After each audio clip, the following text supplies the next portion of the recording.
نے اپنی ماں کے آگے ہاتھ جوڑے. میں نے کہا امی تجھے راضی کروں یا رب کو راضی کروں؟ تو اپنے حق مجھے معاف کر دے، اللہ کو میں راضی کر لیتا ہوں. ماں نے کہا جاؤ پتر میں اجازت دیتی ہوں. گئے جنگلوں میں ذکر و فکر میں لگے رہے، تنہائی میں اس کو یاد کرتے رہے، دن رات ذکر کے چراغ روشن رکھے.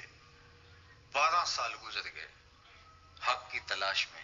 ایک دن واپس مستام کے قریب سے گزر رہے تھے، خیال آیا چلتے چلتے ماں کو سلام کر جاؤں.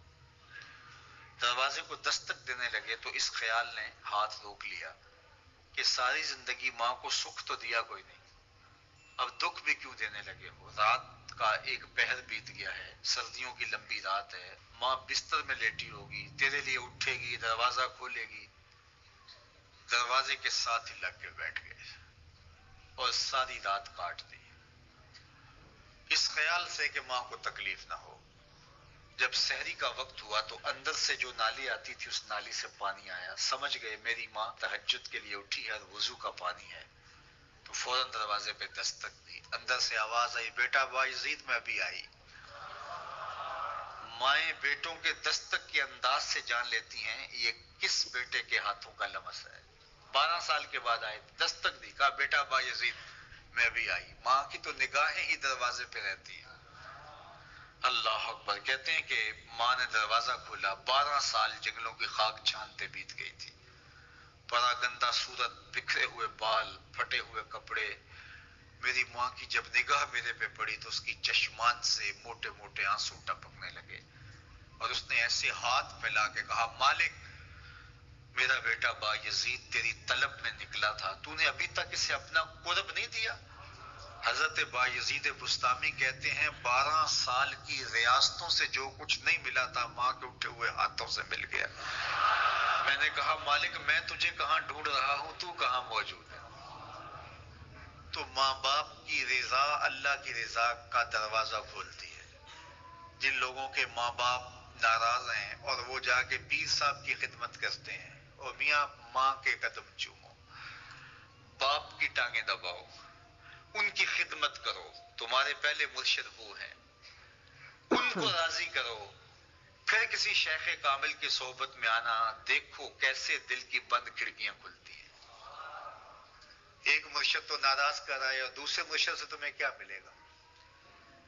تو راستہ یہیں سے کھلے گا. والدین کو کبھی ناراض نہ کرو، والدین کو کبھی دکھ نہ دو، والدین کو کبھی تکلیف نہ پہنچاؤ. اور والدین کو بھی چاہیے کہ اپنی اولاد کو اپنا نافرمان نہ بنائے. ایک بزرگ فرماتے ہیں کہ مجھے برابر 30 سال ہو گئے ہیں کہ میں اپنی اولاد کو کوئی حکم ہی نہیں دیا، کوئی حکم نہیں دیا.